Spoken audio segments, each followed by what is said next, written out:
dar continuidade à nossa programação, gostaria de convidar a doutora Adriane Nakashima Fernandes. Ela é fisioterapeuta do HC São Paulo. E ela vai falar sobre a fisioterapia respiratória e vai fazer uma demonstração dos aparelhos de ventilação não invasiva. Boa tarde, então, né? Eu queria agradecer o convite da Carla, parabenizar, né, pelo esforço, né, que ela fez pela organização, pela montagem da programação, né? E eu estou super feliz aqui por estar aqui, porque eu gosto muito de passar as informações e a minha experiência que eu tenho na área de respiratória. É uma experiência assim que é uma coisa assim que eu na minha carreira eu consegui me encontrar na área, né, de respiratória com doenças neuromusculares. Trabalho junto com a doutora Bernadette, que é uma pessoa que eu sou fã dela desde que eu entrei na área. E eu sempre queria, quero trabalhar com a doutora Bernadette um dia. E agora eu estou assim, junto com ela, apoiando tudo que assim, é necessário nessa área de RESP. Falando um pouco para vocês me conhecerem um pouco melhor, eu sou fisioterapeuta, me formei na Universidade de São Paulo, eu moro lá em São Paulo. Eu sou formada há mais ou menos uns 12 anos e desde a minha formação acadêmica eu trabalho na área de respiratória. Trabalhei 9 anos na UTI do Sírio-Libanês, com unidades críticas, com a doutora Vera também. E de lá, no meio do caminho, eu comecei a coordenar a Abdim. E daí, então, eu trabalhei na área de respiratória e coordenei o setor de respiratória da Abdim do Genoma. Saí de lá e agora eu trabalho no HC, que já é meu trabalho de doutorado, né, também. E trabalho também como especialista de aplicação de produtos na área de oximetria com a Nonin Medical. E além dessa parte de empresa, né, eu trabalho na área de pesquisa e também atendo os pacientes. Então, eu estou em todos os lugares aí. E a respiratória, ela é uma área, assim, da fisioterapia respiratória, ela é uma área totalmente diferente, né, da fisioterapia. Ela tem uma abordagem bem grande, desde ambulatório até unidades críticas. Então, a gente trabalha desde da área ambulatorial, depois a gente vai para uma área mais enfermaria e também tem trabalho na área de UTI. E na neuromuscular também, a gente tem uma atuação no ambulatório, tem uma atuação em enfermaria e tem uma atuação em pacientes graves também em ventilação mecânica. Né? E a respiratória, aqui a gente vai falar especificamente para a Duchenne, mas para as outras distrofias, as amiotrofias e esclerose lateral, a abordagem também tem algumas especificidades em relação à respiratória. E a minha palestra também, ela é uma palestra complementar ao trabalho do Dr. Gustavo Moreira, então a gente trabalha junto também, porque ele é o centro de referência do Estado, né? Ele tem a portaria nas mãos, aí ele é o concessor dos equipamentos. Então, é um complemento do pneumologista, do fisioterapeuta, do neurologista. Então, eu vou falar um pouco essa interação também da equipe multidisciplinar. E, antes disso, também, eu queria agradecer primeiro a ResMed, que é uma empresa também de equipamentos de ventilação, né, que doou algumas máscaras que eu vou poder, talvez, doar para alguns pacientes. E a presença da Lumiar, que é a da Kelly, fisioterapeuta da Lumiar, que é uma das distribuidoras de equipamentos. Então, a próxima, mais para depois da minha aula teórica, eu vou fazer um pouco a parte prática para vocês vivenciarem um pouco o nosso trabalho. E depois vai estar aberto a todos para estar subindo, ver o equipamento, mexer, ligar, adaptar e tirar todas as dúvidas. Então, vai ser uma tarde assim, um pouco longa, porque eu falo muito e eu tenho muita coisa para passar também. Né? Então, assim, se for cansativo, pede para parar, eu paro um pouco, né? E a gente faz, sei lá, um descansinho, depois volta, tá bom? Para começar, então, vou falar um pouco sobre a abordagem da... Deixa eu mudar aqui. A abordagem da fisioterapia respiratória nas distrofias, então, principalmente agora que a gente está falando do Duchenne. Eu sempre ressalto que é importante o nosso trabalho da equipe multiprofissional. Então, assim, é o paciente e eu preciso, né, pelo menos a fisioterapeuta respiratória, a gente precisa de toda a equipe sabendo o que está fazendo, né, com o paciente. Então, o médico aqui, né, sempre em contato com a gente.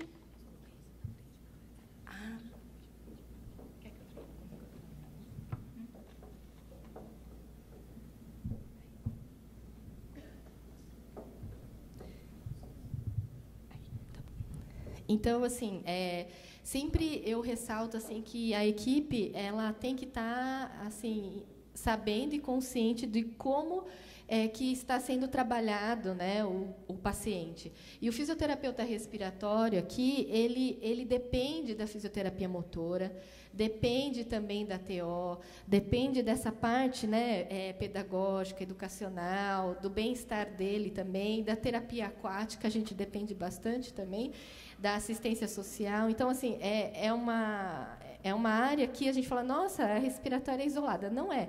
Ela é uma área que depende de muitos outros profissionais, fonoaudiólogo, principalmente, né? Então, para mim, isso é importante, ter em mente que tem que ter essa equipe, senão a respiratória ela não trabalha bem.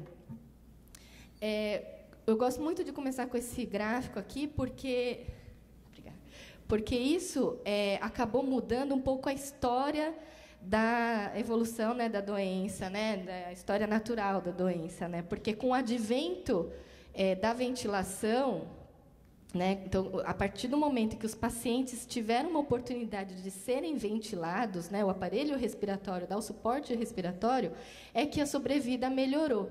Então aí agora os pacientes aqui já não é mais 28. Tem pacientes que vivem 40, 50 anos, né? Então, com o advento da ventilação mecânica, né, não invasiva e invasiva, foi que se prolongou a vida deles. Até então, os pacientes eles morriam por uma infecção respiratória e acabou. Agora não. Agora, sim, falar que um Duchenne morreu por uma pneumonia num hospital, assim, eu não aceito, assim, não é uma justificativa. Tem que saber manejar esse paciente e a gente consegue tirar esse paciente dessa situação de insuficiência respiratória. Então, agora o Duchenne não morre mais de insuficiência respiratória, nem de problemas respiratórios. Ele morre mesmo de outras complicações que agora, principalmente a cardiopatia, que foi como a doutora Vera falou, né? Bom, e aí a fisioterapia respiratória, acho que o Dr. Gustavo já falou, que começa com uma avaliação respiratória global, né? Então, toda aquela anamnese, histórico. Então, assim, a gente prioriza muito a saturação de oxigênio. Então, assim, a gente orienta a família. Olha, está saturando abaixo de 95%, né, no oxímetro, observa, porque pode ser que está começando alguma vigência de uma gripe, resfriado, ou algum desconforto, algum distúrbio noturno. Então, acima de 95%, eu fico tranquila, e abaixo de 95%, eu já fico um pouco preocupada. Mas é um instrumento que nem todos têm, né? Principalmente os cuidadores, as famílias. Todo mundo, então eu vou lá e vou comprar um oxímetro. Não. Né? Então, assim, desde que o terapeuta respiratório saiba orientar e indicar no momento certo um oxímetro em casa, né, aí tudo bem, mas enquanto estiver estável e está sendo acompanhado por uma equipe, eu acho que a gente não precisa se preocupar muito. Agora, num caso de uma enfermaria, num caso de um pronto-socorro, realmente tem que ter oximetria, que aí a gente vai saber como que o paciente está.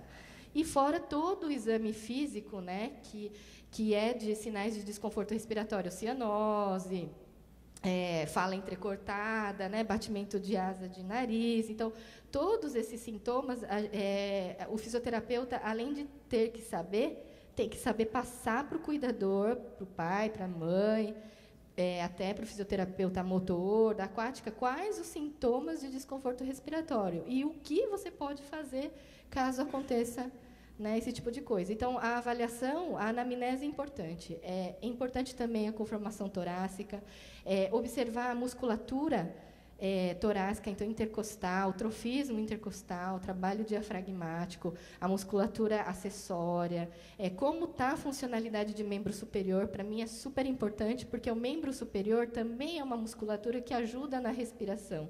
Então, se o paciente perde função de membro superior, provavelmente vai perder também função respiratória. Então, a otimização do trabalho da TO também é importante, adaptação na cadeira, escoliose, tudo isso engloba uma avaliação, um olhar, né, em cima desse paciente para a área de respiratória. Daí, como ele falou, a gente trabalha com a prova de função pulmonar, que é através da espirometria. A gente faz medidas de capacidade vital. Então, o Dr. Gustavo, lá na TDN, ele faz as espiros também. E, normalmente, o fisioterapeuta que faz a espirometria, ele é credenciado em técnico de espirometria, né? Então, ele tem que fazer uma prova pela Sociedade Brasileira de Pneumo, ser aprovado como técnico e, assim, saber interpretar os dados da espiro. Como ele disse, a espirometria não é assim... A gente não pode exigir uma espirometria boa, um exame completo, que passe por todas as regras da sociedade. A gente só quer saber exatamente o quanto de volume pulmonar que tem naquele pulmão, né, e o quanto de capacidade que ele tem. Isso é só um acompanhamento. Então, assim, a gente não pode exigir do paciente, uma criança com Duchenne, de, olha, não, você tem que fazer de novo e repete, não. É o que ele consegue fazer. E aí você tem algum parâmetro, mais ou menos, do quanto de capacidade vital que ele tem, né? Então, a gente não tem que exigir muito. Muita gente vai falar assim, a espirometria precisa de uma participação do paciente. Realmente, precisa. A criança... com criança é muito difícil fazer, porque a criança tem que ter incentivo, ela tem que entender a manobra, porque a manobra não é fácil, até um adulto não sabe fazer espirometria. Então, hoje, eu tenho feito uma outra proposta para fazer a prova de função pulmonar nas crianças que não colaboram, porque para as crianças que têm uma alteração cognitiva, qualquer alteração que não consegue colaborar com a espirometria, a gente não tem o parâmetro de volume pulmonar dele. E aí a gente vai pelo olhar clínico. Mas agora a gente está tentando introduzir a pletismografia, que é uma medida não invasiva, através de cintas e câmeras, que consegue captar o volume pulmonar e o trabalho diafragmático. Então, isso é uma outra proposta para esse tipo de paciente. A gente faz a medida, que nem ele falou, do pico de fluxo de tosse, através de um peak flow. Então, assim, a força de tosse, para mim, é importante. Mas por quê? Porque, assim, numa vigência de uma infecção respiratória, ele tem que saber mobilizar a secreção. E se ele não tem essa força de tosse, eu vou ter que procurar algum instrumento para ele poder expelir essa secreção, porque bactéria adora uma secreção no pulmão, né? Adora uma umidade. Então, assim, tem um pouco de secreção, a bactéria já vai lá e já vai fazer um foco pneumônico. Então, assim, e ainda mais com uma criança que tem distrofia, que tem uma fraqueza muscular, numa vigência de infecção, a força de tosse diminui mais ainda. Então, assim, eu preciso saber e acompanhar como é que está essa força de tosse e fazer uma conduta terapêutica em cima dessa relação. Por isso que a gente mede muito o pico de fluxo de tosse. Outra coisa importante que o Dr. Gustavo também já explicou, que é o distúrbio do sono. Então, assim, o paciente já tem uma fraqueza muscular. Quando ele dorme, ele relaxa. Então, a fraqueza é maior, né? Então, durante a noite é que começam os primeiros sintomas de hipoventilação pulmonar, que a gente fala. E aí a gente tem que saber avaliar o distúrbio noturno. A hipoventilação pulmonar, que está ligada ao distúrbio do sono. E também a gente precisa saber manejar nos períodos de agudização. Então, o paciente teve uma infecção, está numa gripe, está numa pneumonia, está internado, o que fazer, né? E se vai acontecer, como é que a gente pode prevenir? Então, a fisioterapia respiratória vai trabalhar tudo isso. Ela vai, então, trabalhar em cima dessas complicações, né, que a DMD tem uma perda gradual da função muscular, assim, da função muscular respiratória também.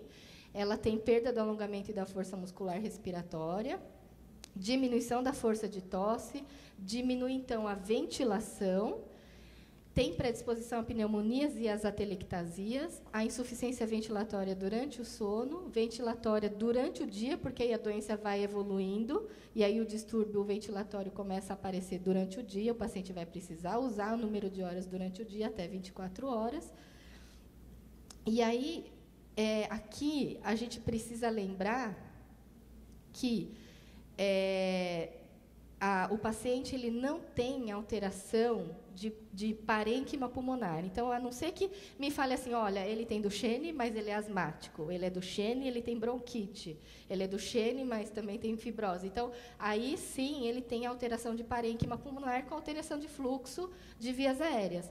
Mas enquanto não tiver nenhum diagnóstico de alteração de vias aéreas, ele só tem alteração de caixa torácica. Então, é só alteração de mecânica, de bomba.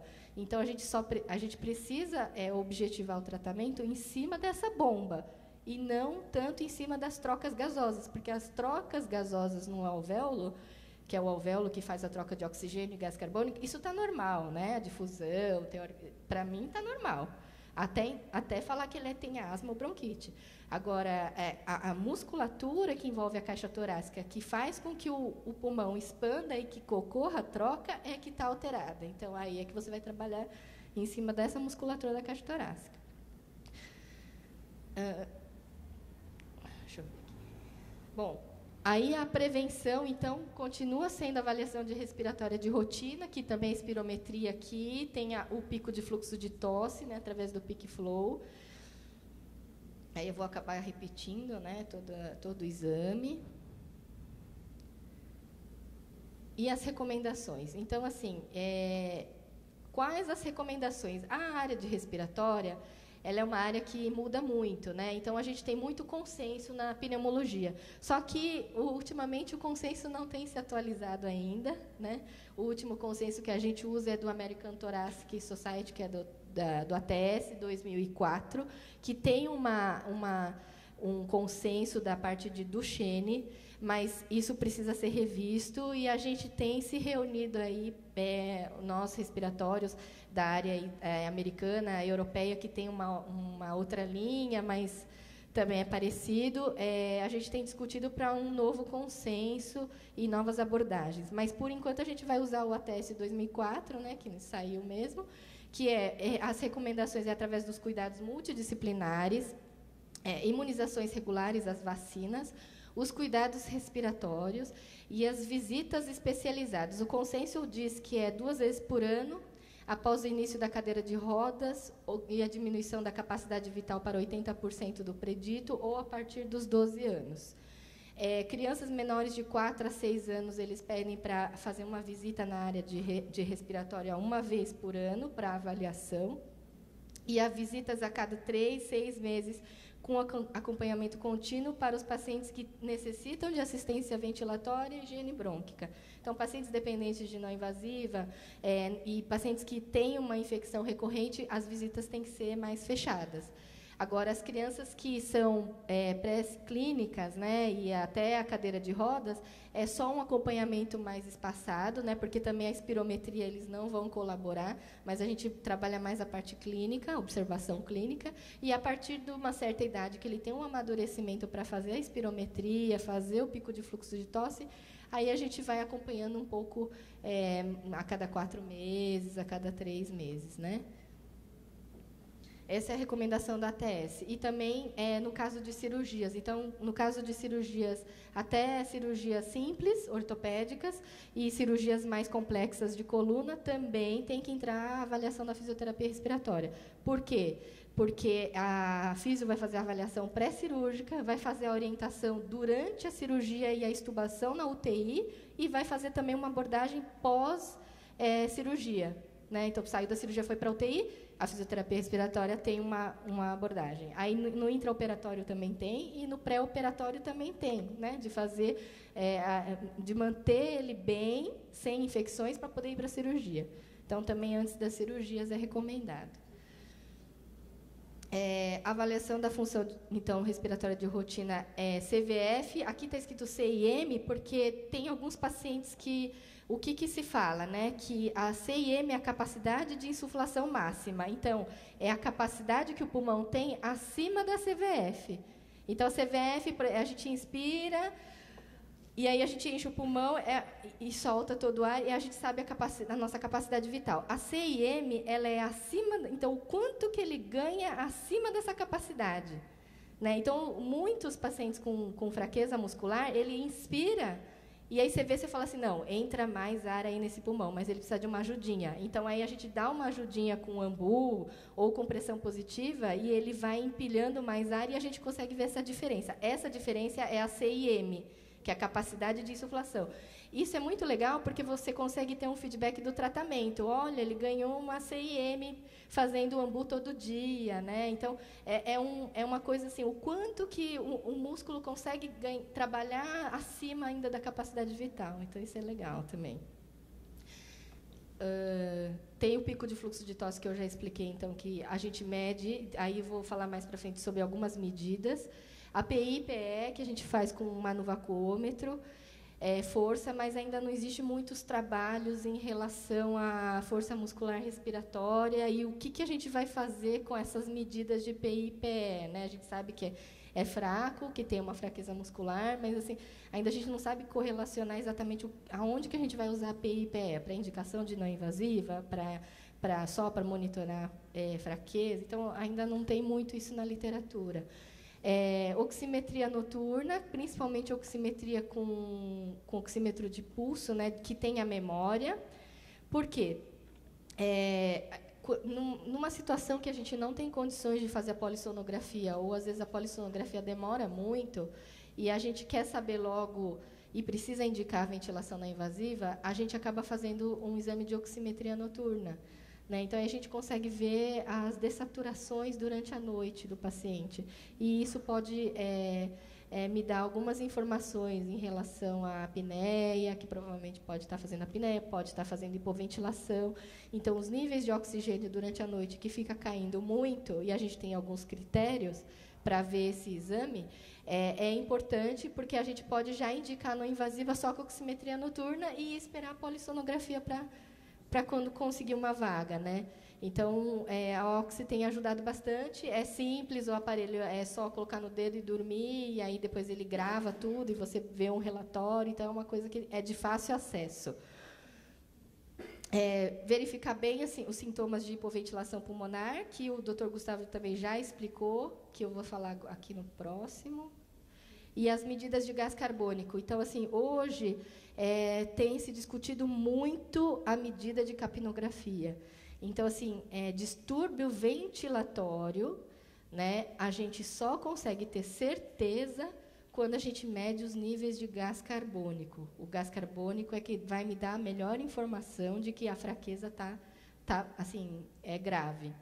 Então, assim, é importante ter um capnógrafo agora, é um consenso agora novo na área de respiratória de se trabalhar com CO2, então, tanto transcutâneo quanto CO2 exalado, que é o ETCO2, então, para medidas de ventilação, né?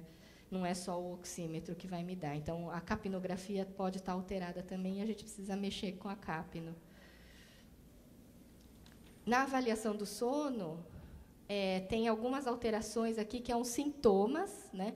Então, são despertares frequentes, o paciente tem sono diurno, então ele dorme muito, ele vai assistir aula, ele está cochilando, chega durante a tarde, ele está dormindo o dia inteiro, muito sonolento, então pode ser um sinal de que a noite não está sendo boa.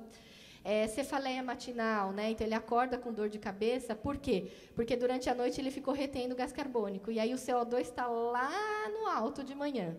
E aí ele acorda, é lógico que acordou, respirou, vai lavar todo esse CO2. Então, não adianta a gente medir capnografia durante o dia, pode estar normal. Né? Então, a gente precisa ter a primeira medida da manhã. Ele acordou, a gente mede o CO2, aí o CO2 está lá no alto, e ele está com muita dor de cabeça, é sinal de que está muito gás carbônico e ele tem muita dor, aí acaba acarretando uma cefaleia matinal. Tem alterações de atenção, o paciente não presta atenção na escola, às vezes não vai bem, então aí pode ser também um distúrbio do sono, irritabilidade.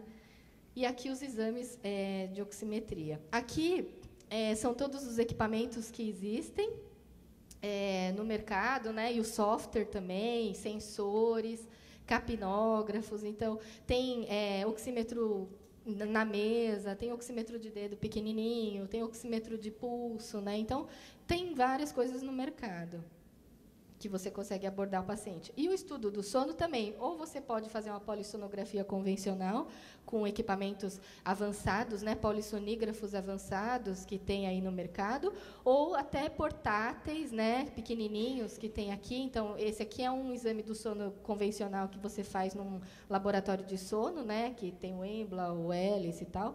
E aqui é um portátil que, às vezes, um médico pode ter no consultório e fazer um exame do sono, dá para o paciente, empresta, o paciente leva, dorme, depois traz e faz o download dos exames. Então, ele é bem prático também. Esse aqui é o Apnea Link, mas tem também o Stardust, né, da Philips. Qual que é o objetivo, então, do meu tratamento na RESP? É manter a complacência pulmonar e da caixa torácica. Então, ele tem alteração de complacência pulmonar, então eu quero manter essa complacência tanto pulmonar, porque também hipoventila muito. Então, o paciente tem uma hipoventilação, ele tem uma fraqueza muscular. Então, o pulmão não expande mesmo, né? Ele tem um volume corrente menor que o meu normal. Então, esse fato de ele estar sempre respirando em capacidades baixas pode diminuir a complacência pulmonar e também a complacência da caixa torácica, que é um outro compartimento.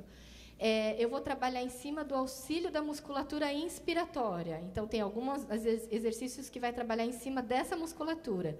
E tem auxílio da musculatura expiratória também, que é outro tipo de exercício. Então, a gente vai trabalhar em cima desses 3 itens.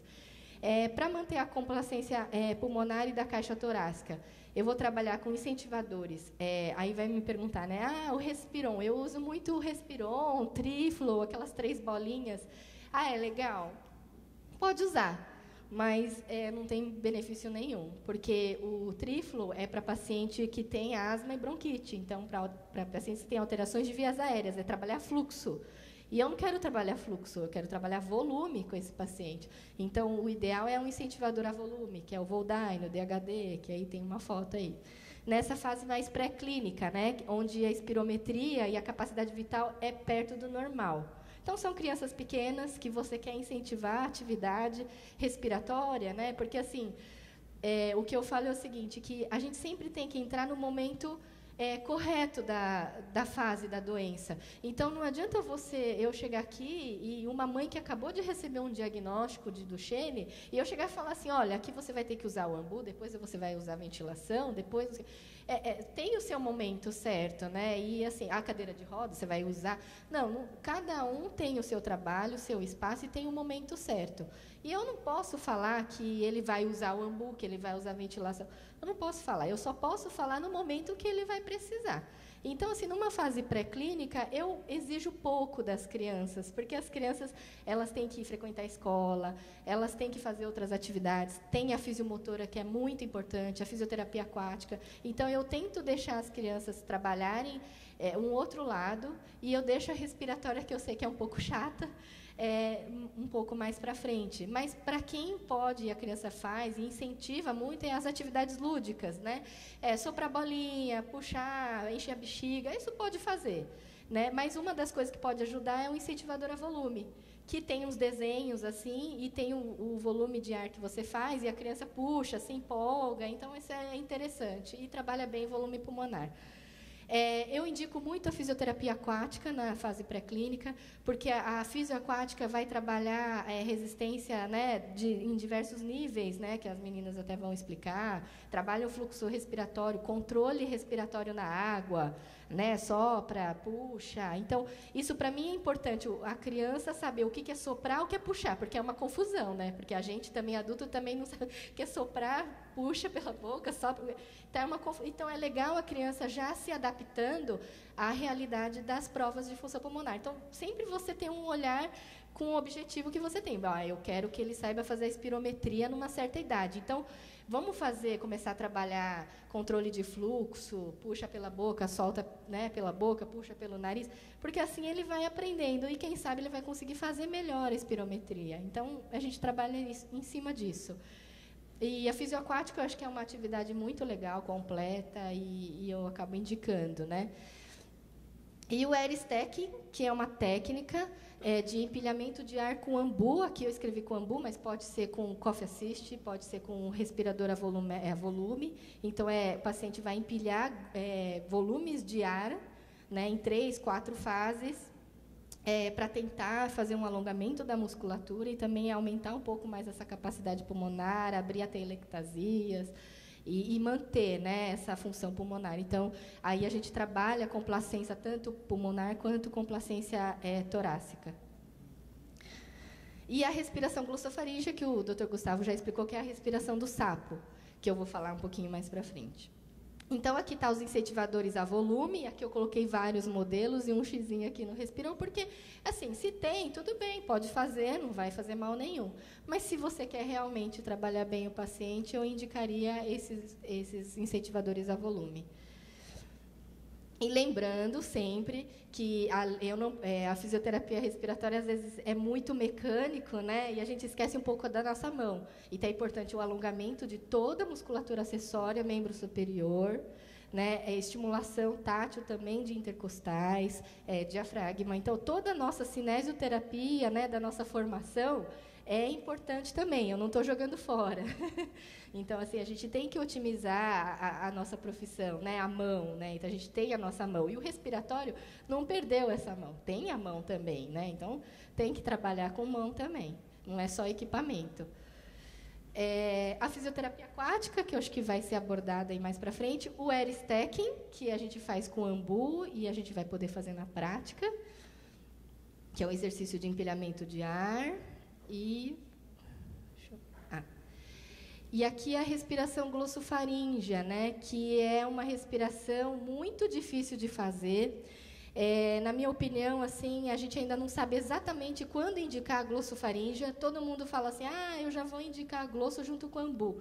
Mas não dá. Tem paciente que não tem controle da glote, ele puxa o ar e não faz o gole de ar, que eu vou até mostrar um vídeo, que tem que engolir o ar. Então, é muito difícil, eu não sei fazer, e, assim, precisa de ter uma fono.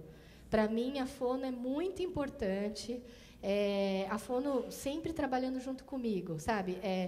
Nessa parte, principalmente na fase da glossofaringe, olha, eu não sei fazer a glosso, você pode ajudar a analisar. Então, a glosso tem algumas fases, né? A fase de abrir a boca, a fase de engolir, a fase de soltar e segurar. Então, a gente diagnosticar o distúrbio que o paciente tem nas fases da glosso e a fono atuar em cima dessa alteração. Então, se ele tem alteração de fechamento de glote, fono, você pode trabalhar, ensinar para ele algum exercício que possa fazer fechamento de glote? Posso. Então, aí a fono vai trabalhar. E aí eu consigo aperfeiçoar melhor a técnica. Então, assim, é uma coisa muito legal, mas desde que seja trabalhado com fono. E também, assim, treino. Então, o paciente tem que treinar muito. E essa respiração ela é muito interessante, que até o Dr. Gustavo falou, que, assim, no caso de, por exemplo, no intervalo que você quer tirar o respirador só para mudar o paciente de lugar, ele pode fazer a respiração do sapo, né, a glossofaríngea, e ficar bem, saturar bem, ventilar bem por algum tempo. Então, assim, é uma respiração de emergência. Se a gente tiver uma lesão, nós, normais, tiverem uma lesão e o diafragma não funcionar mais, vocês vão fazer a respiração glossofaríngea para viver. Então, vocês vão fazer de alguma maneira. Então, assim, para eu falar bem como que é a glossofaríngea, é assim, quando você tiver um acidente e o diafragma parar de funcionar, você vai fazer a glosso, certeza, porque você não vai querer morrer. Então, você vai criar uma alternativa para respirar. E a nossa alternativa é do sapo. Então, muitos atletas que trabalham a apneia, eles fazem a glossofaríngea e ganham muita capacidade e conseguem mergulhar e ficar um tempão embaixo d'água. Então, é uma técnica muito legal para se trabalhar, mas tem que saber trabalhar, tem que ter fono. Então, eu admito que realmente é muito difícil. Então, assim, eu, às vezes, indico fazer a glossofaríngea no caso do paciente que está dependente da ventilação. Porque daí eu tiro o respirador e falo, respira. Aí ele vai dar um jeito de respirar e ele vai fazer a glosso. E eu falo, é assim que é o sapo e vamos lá, vamos treinar em casa fazer. Então, a gente consegue perceber que pacientes com capacidade vital mais baixa e são mais graves, eles vão bem melhores na glosso do que paciente que está bem. Então, é engraçado isso, né? Então, é uma técnica muito interessante. O Dr. John Barr, Então, para quem conhece as doenças neuromusculares, ele é o médico, né, lá de New Jersey, e ele é fisiatra, intensivista, né, e ele trabalha muito com as doenças neuromusculares. E aqui ele está fazendo, ele e o residente dele, fazendo a glossofaríngea. Então, quem conhece as distrofias de Duchenne, quer conhecer o Dr. John Barr, né? Então, ele é super famoso, ele fala bem das técnicas. E aqui é o vídeo dele fazendo a respiração glosso. E ele explicando como é que faz. Então, vamos ver se ele faz de novo, ele está falando. Deixa eu voltar aqui. Ele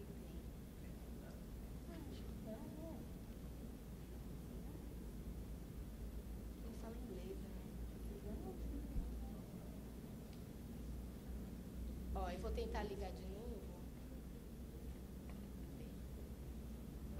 Então, olha lá. Observando ele fazendo, ó. Olha lá. Ele abre a boca, aqui embaixo o pescoço ele vai descendo, e ele vai fazendo goles de ar.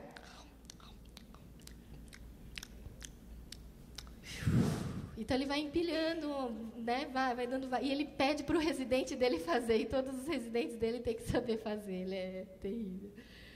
Aí, aqui, tá vendo? Aqui dá para ver melhor. Então, isso aqui... eu preciso da fono para trabalhar. Eu não consigo, né? Então, tem algumas coisas. A análise da fono é importante para mim.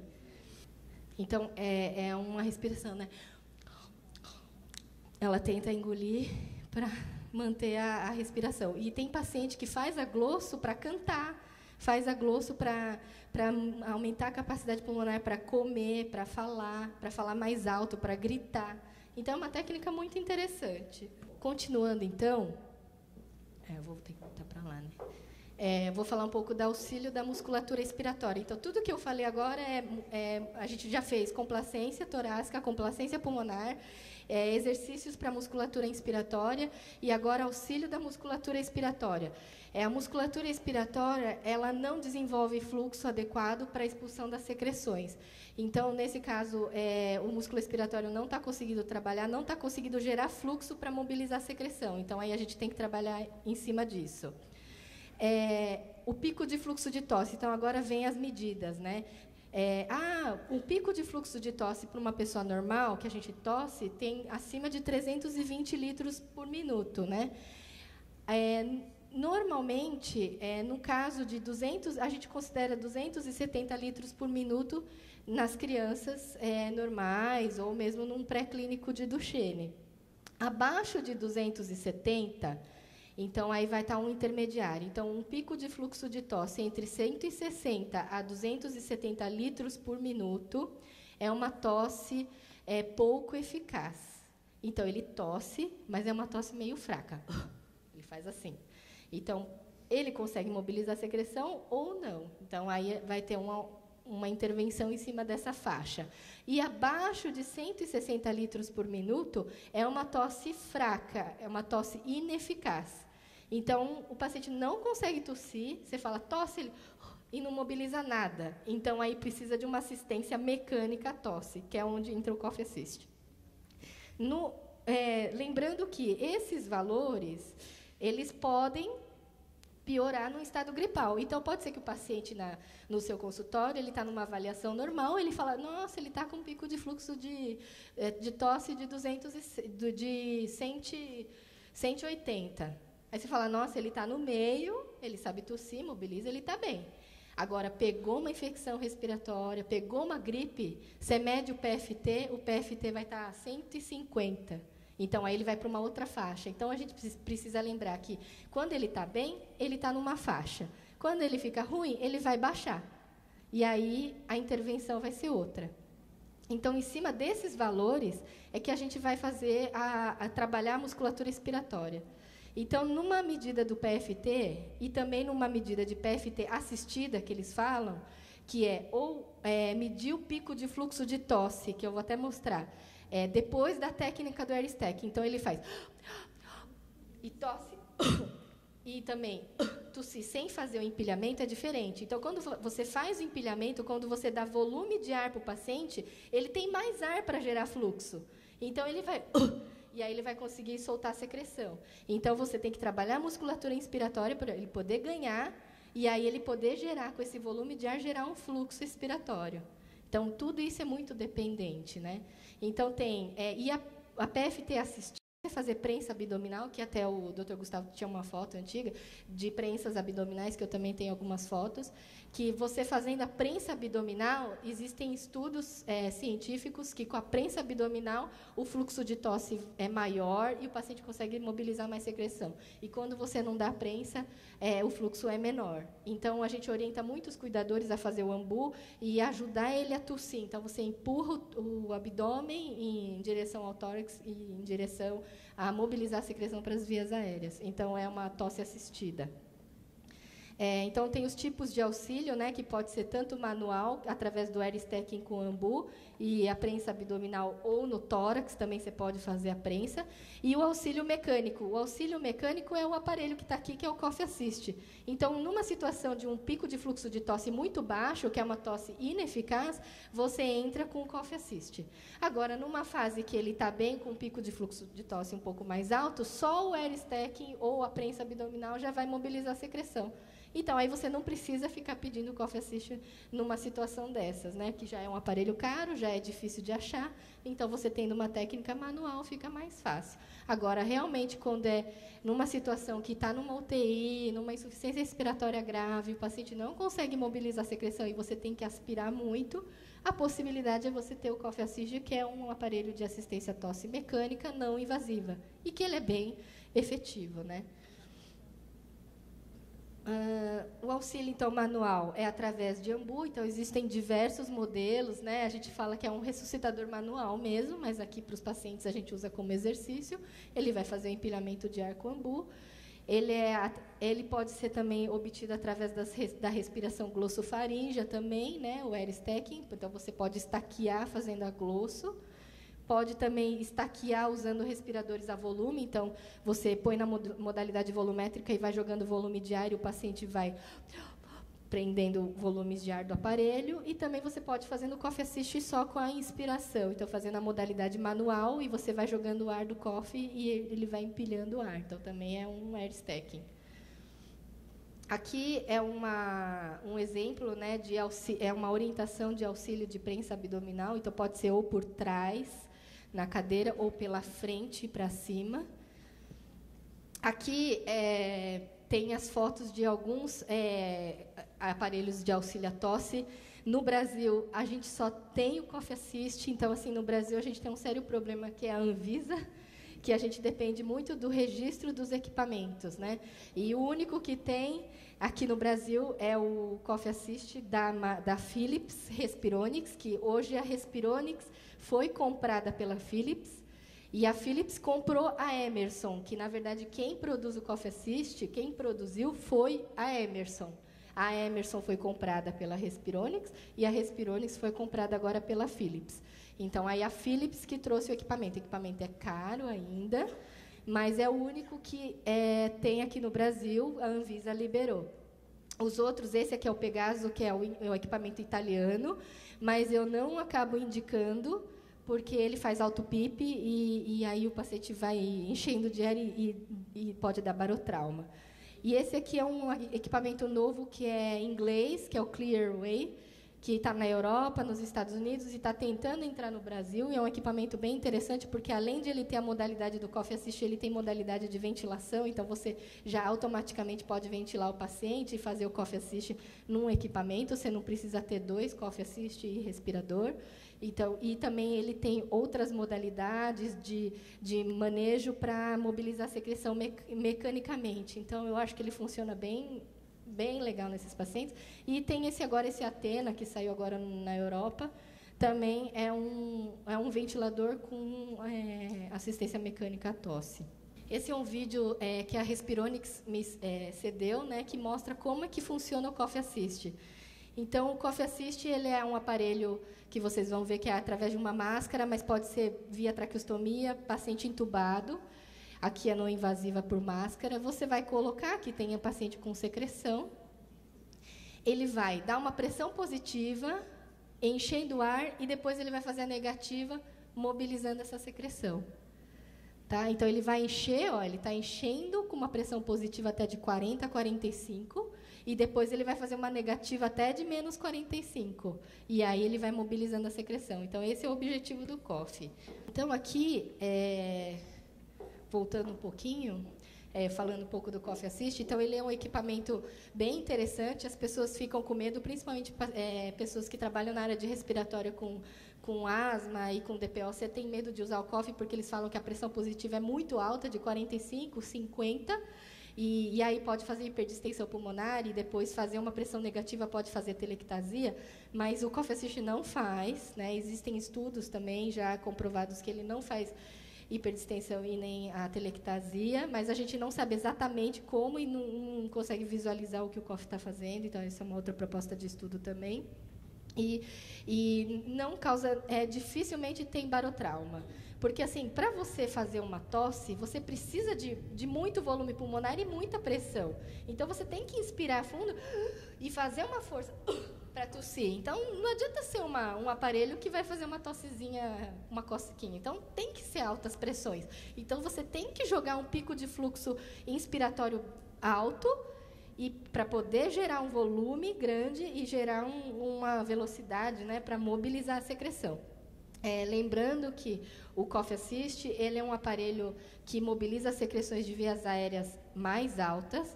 As secreções que estão lá embaixo, que são de pequenas vias aéreas, ele não vai mobilizar. Então, aí a gente precisa de outros equipamentos para mobilizar secreções, drenagem também, né, a parte da fisioterapia respiratória de higiene brônquica convencional. Inalação e também a intrapulmonar percussiva também, que a gente pode usar para mobilizar secreções mais distais. Agora, secreções mais proximais, o COF Assist vai muito bem. Então, ajuda muito o paciente se sente confortável.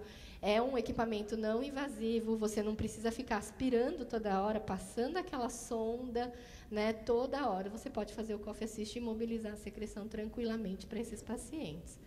Então, o neuromuscular usa muito, né? Voltando um pouco ao auxílio da musculatura inspiratória, porque eu já falei da ex.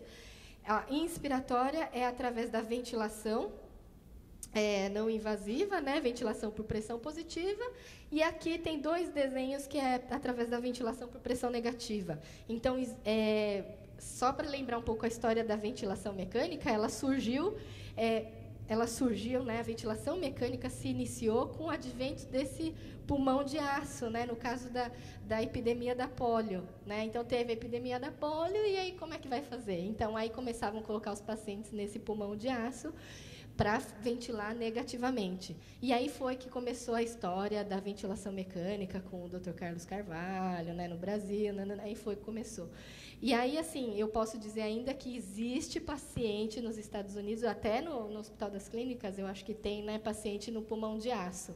Então, ainda tem, né? Então, assim, se o paciente se adapta à ventilação por pressão negativa, ventilação negativa, não precisa, né, exigir que ele mude para uma pressão positiva. Mas, hoje em dia, as ventilações por pressão positiva estão sendo fáceis, os equipamentos são portáteis, tem bateria, né, tem toda a facilidade da tecnologia, e as empresas estão desenvolvendo muitos equipamentos, então a gente pode aproveitar e entrar com a ventilação não invasiva. Lembrando que, falando um pouco da portaria, aqui no Brasil a portaria só fornece mesmo os biníveis, né, o BIPAP, mas hoje em dia, como o paciente está vivendo mais e o quadro clínico está se evoluindo mais e muitos estudos estão sendo feitos na área de ventilação, hoje a gente indica mais os respiradores a volume. Então, se a gente tiver uma oportunidade de indicar ventilação não invasiva com equipamento volumétrico, é melhor do que a gente indicar o BIPAP. Mas é lógico que o paciente vai bem com o BIPAP também, né? Mas é uma realidade aqui, né? Quando que a gente vai usar? Então, a gente vai usar quando tem sinais e sintomas. Então, quando que vamos lá para o Dr. Gustavo? É quando tem sinais e sintomas, quando tem alteração de exame, oximetria noturna, quando a capacidade vital está bem baixa, mas apesar de que tem pacientes com capacidade vital baixíssima que ainda não tem indicação de ventilação, e os níveis de gás carbônico alterado. Aí a gente vai usar. Quais os benefícios da ventilação? Qualidade de vida, aumento da sobrevida e diminuição das complicações. Então, assim, tem muito paciente, eu não quero aceitar, e colocou aparelho, vai evoluir a doença está ruim. Não, não é isso. É igual ao obeso. O obeso precisa usar CPAP para a apneia do sono e evitar as complicações da obesidade. Aqui é a mesma coisa. Você vai usar um respirador para dormir, é um auxílio, vai ser melhor para você, você vai ter uma qualidade de vida melhor, você vai ter uma uma disposição melhor durante o dia, e o aparelho vai se adaptar a você, né? Então, a gente não pode ser o paciente adaptar o aparelho, né? Eu penso assim que o aparelho, as tecnologias têm que se adaptar ao paciente.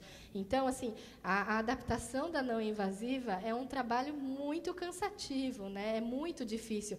Você, primeiro, conversar com a família. Segundo, você tem que achar a melhor interface que a tecnologia e que as condições te fornecem.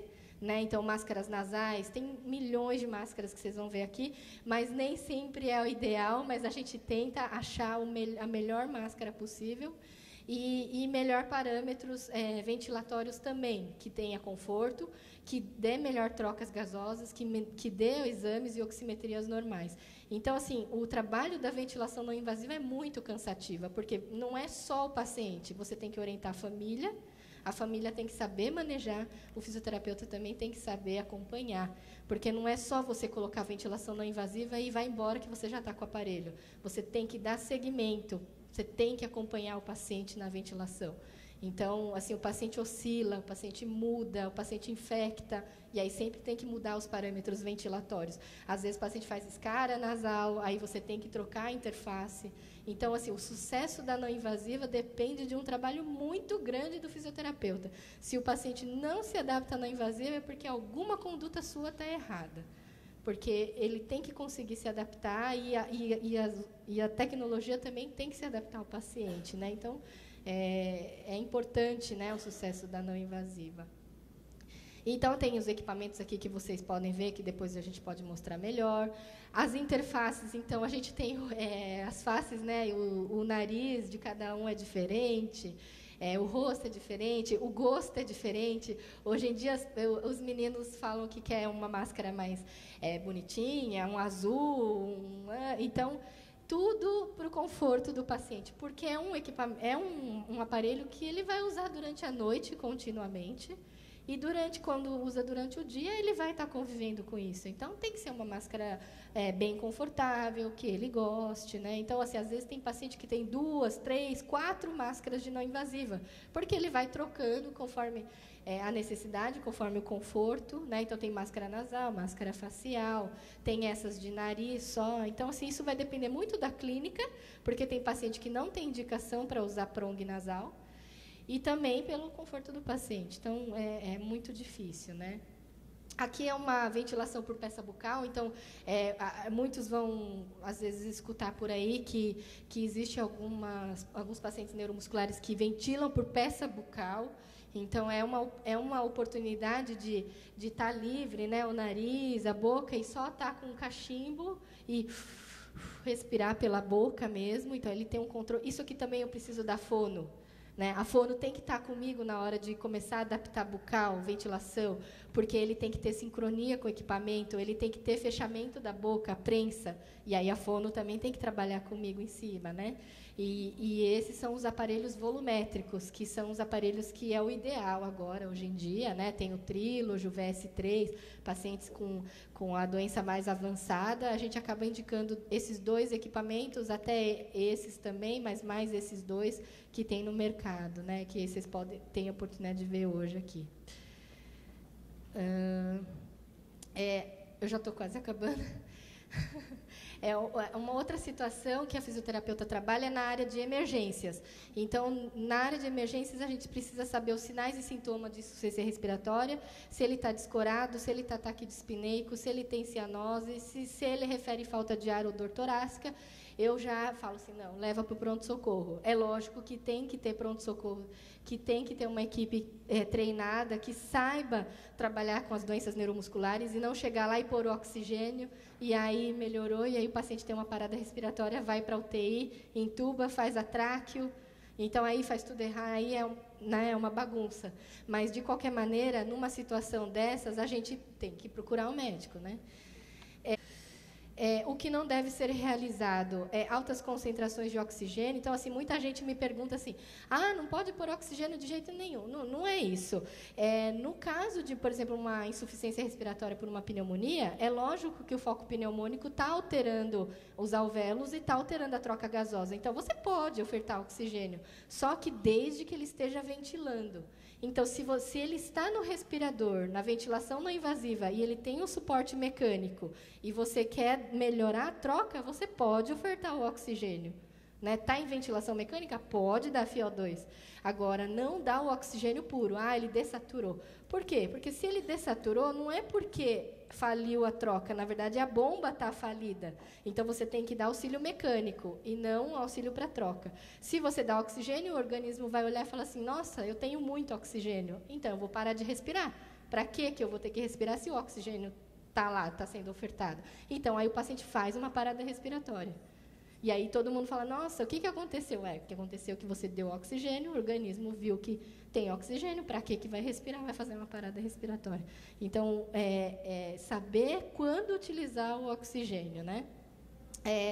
Treinamento muscular, todo mundo pode ser que alguém vai me perguntar, eu não indico, para que você vai fazer o treinamento? Você acha que o treinamento vai ganhar uma coisa imediata? Vai conseguir mobilizar a secreção, você fazer o treinamento muscular? Vai manter a capacidade? Não tem nada ainda comprovando isso. Ignorar os sintomas como febre, tosse, catarro, isso não pode ser feito, tem que sempre monitorar e sempre ver. Pegou uma gripe, é importante procurar um médico e ver. Pegou um resfriadinho, ver direitinho, monitore esse paciente. Ventilação não invasiva do tipo CPAP, né? É um nível só, para quê? Né? O paciente precisa de um auxílio da musculatura inspiratória. Então, ele tem que ter 2 níveis de pressão para poder respirar. Ele tem que ter um auxílio. Então, usar a CPAP, você acaba fadigando o paciente entra em fadiga. Teste convencional para desmame do tubo. Então, assim, numa unidade crítica, que daí já é uma fase de UTI, muitos intensivistas tentam fazer o desmame da intubação e fazem aquele teste de respiração espontânea para ver se tira da ventilação mecânica e estuba. Um neuromuscular, ele sempre vai falir. Ele nunca vai passar nesse teste, porque ele já tem uma fraqueza muscular. Para que você vai tirar ele deixar em ar ambiente e tentar fazer ele respirar? Porque ele já tem uma fraqueza, já estava entubado há muito tempo, então ele nunca vai fazer o desmame convencional. Então, assim, ele estabilizou, está bem, tira o tubo, põe a não invasiva. Porque a não invasiva é uma continuidade da ventilação mecânica invasiva. E deixa ele um tempo com a não invasiva, vai tirando, vai fazendo o manejo da secreção, e assim ele vai saindo da UTI. Né? Então, não queira tirar o tubo, estubar o paciente fazendo o teste convencional de desmame, que não vai sair. É lógico, né? Então, assim, esse conceito, né? Saber um pouco a fisiopatologia da doença e saber o que fazer. Então, é um alerta também que a gente faz. E aqui é o maior, assim, o que a gente trabalha em cima é tirar uma criança, tentar tirar, né, uma criança, aqui no caso, entubada, traqueostomizada, e passar por uma ventilação não invasiva, né? É lógico que tem paciente que opta por uma tráqueo, as condições, né, do ambiente acaba facilitando o manejo da traqueostomia, mas essa possibilidade de você ter o coffee assist numa terapia intensiva e você tentar estubar ou tirar a traqueostomia e colocar na não invasiva é uma possibilidade para a família, para a criança, que não quer ver aquela coisa aberta. Né? Então, às vezes, tem essa opção de trabalhar bem o coffee assist e a ventilação não invasiva e a criança ficar bem. Eu queria agradecer, porque eu sei que eu falei muito, tem muita coisa. Aqui é o meu contato, aqui é a faculdade, todo mundo está convidado aí para conhecer, para falar com a gente, né, e trocar as experiências. E agora, pode, se quiser descansar um pouco, e a gente tentar fazer um pouco de uma coisa mais interativa, né? Então, estou aberta também. Obrigada. Faz uns 2 anos que ele tem essa indicação de não invasiva. Ele faz o AMBU, então a gente vai fazer um pouco o AMBU, pode ser? Eu quero mostrar um pouco a técnica e qual o efeito da técnica em cima da tosse. E aí, depois, Em relação à ventilação não invasiva, ele usa durante a noite, né, William? Ele usa uma máscara que ele fala que é ela inteira, então é a orofacial, e ele usa o BiPAP síncrone. Então, assim, eu vou só mesmo mostrar um pouco a adaptação, a gente vai fazer um pouco Coffee Assist para vocês verem como é que funciona. Então, eu vou começar pelo Ambu. Eu não tenho Peak Flow, eu esqueci, mas a gente consegue ver um pouco a tosse. Então, eu queria que você tossisse um pouco, assim, com toda a sua força. Tá. Posso tirar o boné? Senão eu não consigo fazer o Ambu. Então, assim, o Ambu... Tem alguém para segurar?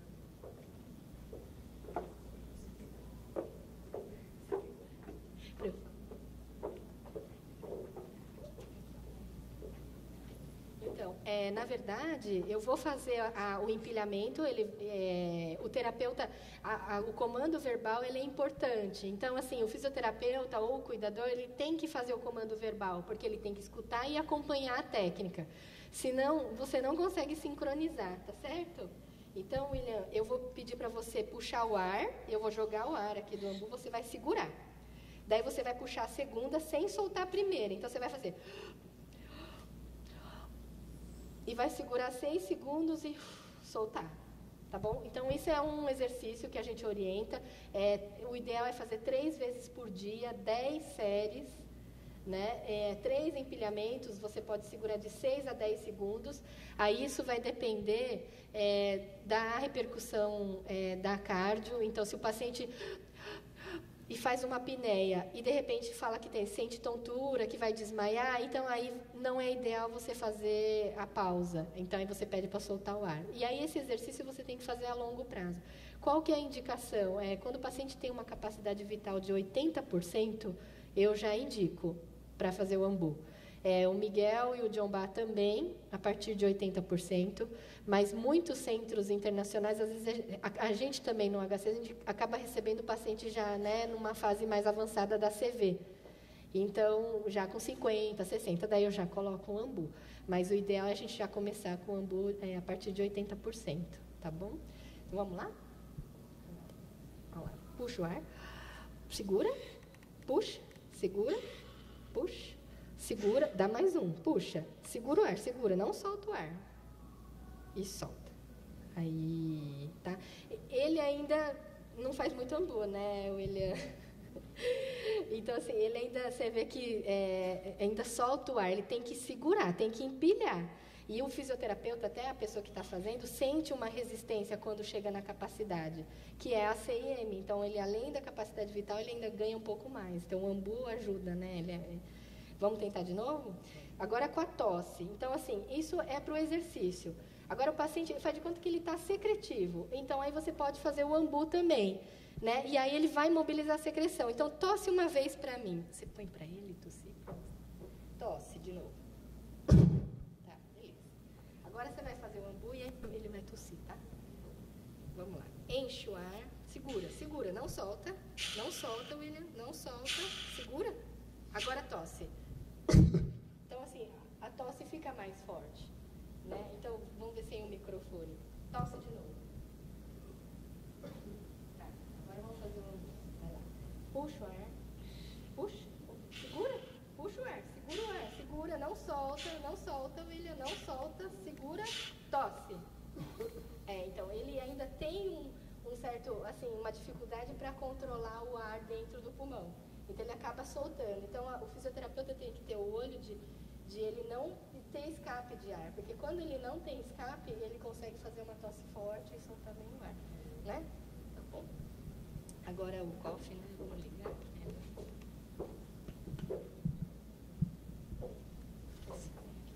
Deixa eu segurar. William, você consegue vir mais pra cá?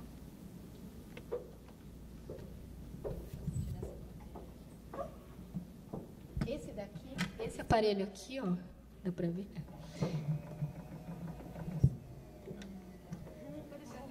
Ele é o Coffee Assist. Então, ele é pesado, é difícil, né? Então, o maior problema que a gente até reclamou para Philips, para Respironics, é que... Está ruim de fazer. O problema que a gente tem falado muito é que ele é pesado. Ele é difícil e aqui, se você esbarra nele, ele mexe. Então, às vezes, um cuidador que esquece, fica distraído e vê aqui, mexe aqui, esbarra aqui, encosta aqui, aí ele já mexe os parâmetros e aí muda tudo.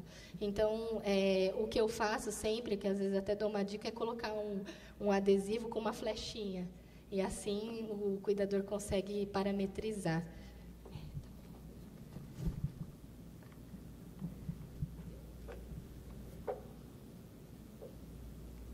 Então, aqui você vê que tem vários comandos, né? Tempo inspiratório, pausa, pressões. Aqui tem a modalidade manual, porque daí você consegue fazer ins e fazer AEs, né? Ou automático, daí o aparelho faz automaticamente. Esse aparelho é 110 volts, né, Kelly? E você não pode deixar ele o tempo todo ligado. Então, você faz 5 séries do Coffee Assist e desliga. Né? Então, a gente sempre orienta o paciente, puxa o ar, solta o ar, puxa o ar, solta 5 vezes, aí descansa, porque ele é cansativo. Então, eu vou tentar fazer um pouquinho com você, tá bom? Tudo bem? Para você ter a sensação também, né? Então, ele vai fazer uma pressão. Deixa eu só ver aqui como é que tá.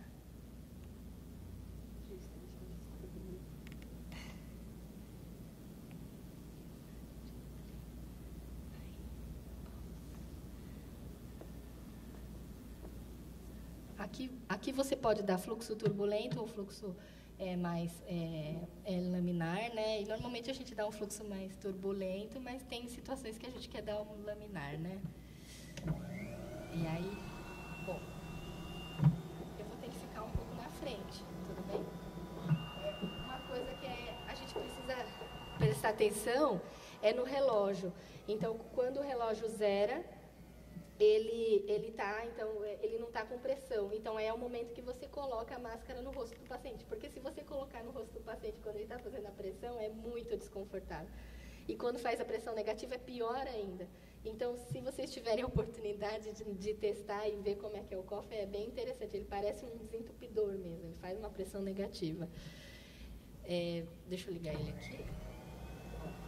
Isso. Você vai puxar o ar e tossir, tá? Vai lá. Puxa o ar, tosse. Aí ele tosse. Aí puxa o ar de novo, tosse. Aí, de novo, puxa, tosse. Aí, então, você pode associar a pressão negativa com a tosse.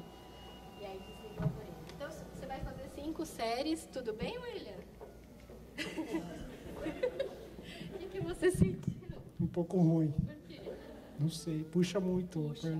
Então, é a sensação que eles falam mesmo, que parece que vai sair o pulmão.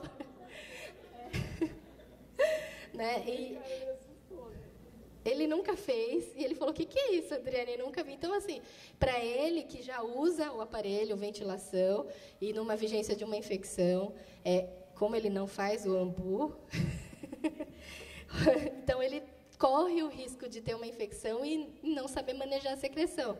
Então, talvez o Coffee Assist numa situação, né, é interessante. Então, isso é um aparelho para tosse, para ajudar você a soltar o catarro, que agora você está bem, não tem, né? Mas quando tem catarro, a sensação é de alívio e você até consegue, a secreção sai mesmo e expectora, né? Eu não trouxe o vídeo sujo porque as pessoas não iam gostar. Outro, vamos ligar. Acho que não precisa ligar, não. Não, depois... Aqui, a Lumiar é uma distribuidora de equipamentos, né? Eles trabalham com as linhas da Resmed, da Respironics, né? E eles têm um suporte bem grande no Brasil. E tem filiais no interior. Eles alugam os equipamentos e também comercializam, né? Vendem os equipamentos e as interfaces. Então, até o Instituto do Sono, que tem a portaria também compra dessas distribuições, né? Dependendo do preço, tem várias distribuidoras. Mas a Lumiar é uma empresa muito boa, tem fisioterapeuta. Só lembrando que o fisioterapeuta da distribuidora não faz nenhum tratamento, não parametriza nada, ele só entrega o equipamento e aí o fisioterapeuta responsável do paciente é que vai ser se responsabilizar pelos parâmetros. A distribuição só faz a entrega dos equipamentos. E é importante que o fisioterapeuta ou o médico, ou quem trabalha com o paciente que vai indicar a ventilação ou o coffee assist, saiba prescrever o tipo de equipamento e até a máscara. Se conhece bem as máscaras, né, consegue direcionar melhor para a distribuidora, porque senão a Lumiar vai lá e vai entregar o que eles acharem que é melhor, né? Mas quando o usuário consegue orientar melhor a distribuição, aí eles conseguem entregar um equipamento direcionado. Então, eu quero um Trilogy. Então, esse aqui é um aparelho volumétrico. A gente precisa lembrar que ele é fácil de usar. Agora eu estou virando propaganda da Respironics. Eu não estou recebendo nada da Respironics,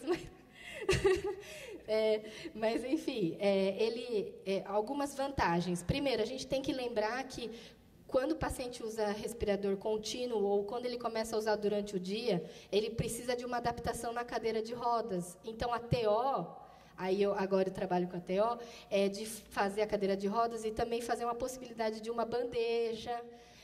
Na peça bucal, fazer um apoio, né, para a traqueia e para a peça bucal.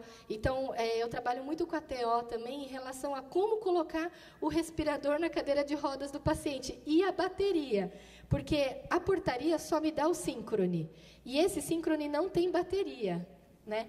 Então, o que a gente faz? A gente compra uma bateria de carro, que é muito pesada, faz com jacaré uma adaptação e coloca a bateria de carro na cadeira e coloca o síncrone. Então, é uma adaptação que a gente faz. Só que esse aparelho, por exemplo, o Trilogy, ele já tem uma bateria interna, né? Aqui, ó. Aqui, ele tem uma bateria já do aparelho, tem uma bateria pequenininha, que daí você pode comprar 3, 4 dessas e guardar na mochila e levar, né? Ele dura mais ou menos umas 8 horas. Então, no total das duas, até 8 horas, né? Ele dura bem. E aí, se você comprar, acho que uma outra também, vai... então, você pode colocar esse, que daí mais 8, aí 8, 8, 8. Então, você pode até 30, 40, 60 horas, né, de bateria. E o paciente pode ir na cadeira de rodas com o respirador, sem se preocupar em colocar na tomada, né? Então, ele é super prático. Pode deixar.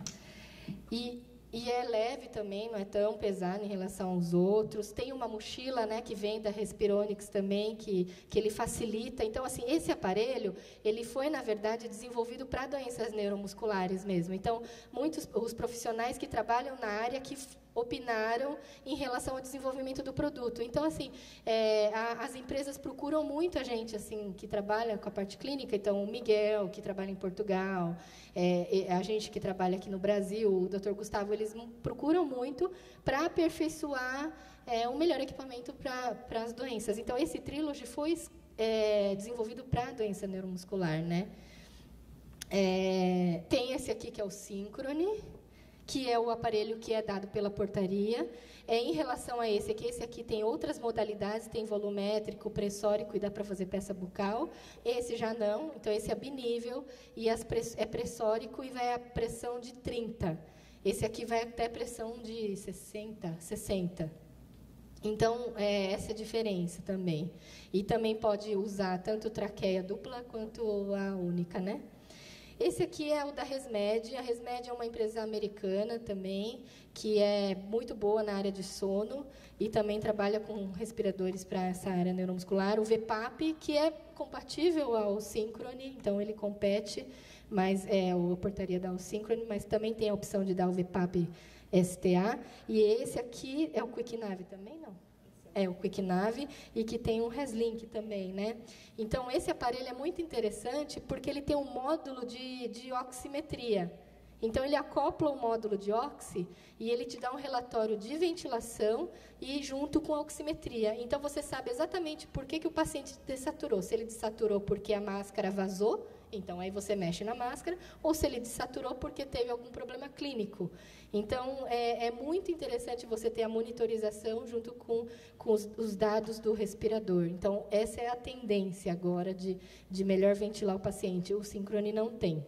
Todos eles têm memória, E é muito legal porque eles dão um relatório completo de volume, pressão, frequência respiratória, o trigger, quantas vezes ele entrou, quantas vezes ele fez a apneia.